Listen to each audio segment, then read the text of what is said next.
Before buying a used car off of Craigslist, and actually if you buy from a dealer, you can do this as well, I recommend getting a pre-purchase inspection, also referred to as a PPI.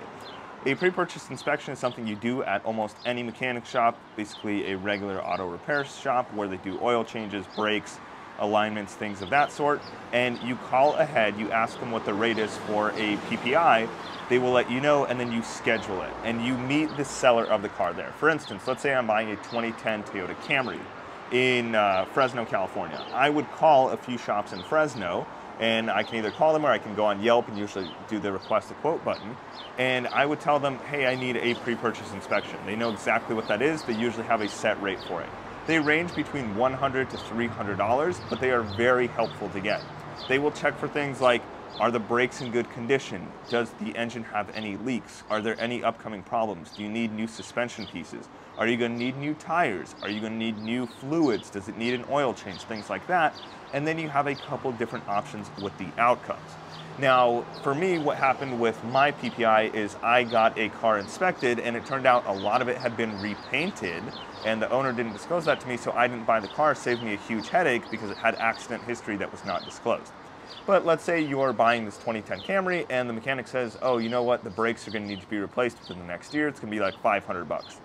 Typically, I'd say you either put that on the current owner or you ask to split it down the middle. So if the car is $10,000 right now, that's what they're asking for it, and it's going to be $500 to repair the brakes, then you ask for $250 off.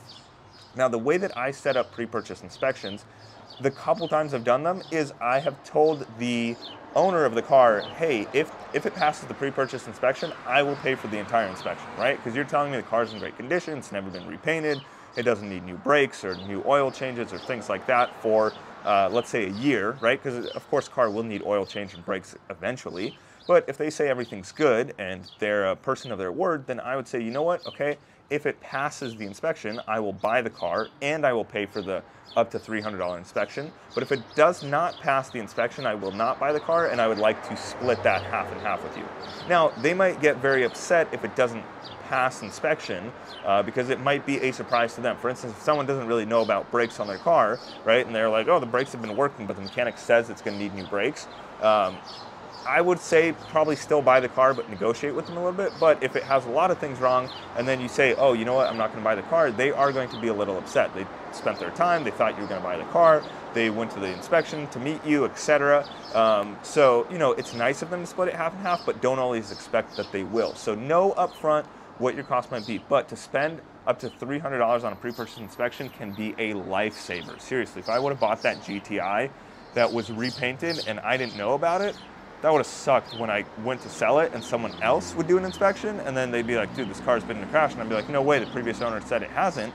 I would be screwed out of luck. So definitely get a pre-purchase inspection, ask any mechanic shop, call a few different shops, and make sure you arrange that with the owner ahead of time. Don't say, hey, will you meet me at this address? And be like, surprise inspection. No, ask them, hey, you know, I'd like to get the car inspected. I am a very serious buyer. I would like to buy it so long as it passes inspection, and then take it to a shop. So PPI, definitely worth it if you're not very mechanically inclined. Even I get PPIs most of the time on cars that are done, or if you're buying a fairly new car and they've had it serviced at dealers, you can ask for service history. So for instance, the most recent car I bought is the 2018 car. It was serviced at the dealer in February of this year, and I bought the car in April, so I just asked for the records. They did a full inspection while I was there, and so I trusted that. That was good enough. Then I used my own mechanical inspection. Last thing, if you want to check things on your own that are in addition to the PPI, make sure the horn works, make sure all turn signals work, make sure that the windshield wipers work, turn the radio up and down fully, sit in every seat and click the seatbelt in to make sure the seatbelt sensors work, roll every window up and down, open the trunk from the button inside, open the trunk using the key, open the trunk using the key fob. If there's a sunroof, test the sunroof goes back and forward all the way, totally fine. If it has Bluetooth, connect to Bluetooth, make sure that works. All these little things can be expensive. I once bought a car that had a broken horn. The horn didn't work at all. I thought it would be $50 to fix for the part. It was $50 to fix, but you had to take the entire bumper off to get to the horn and then install it. So that ended up being about $500 in labor.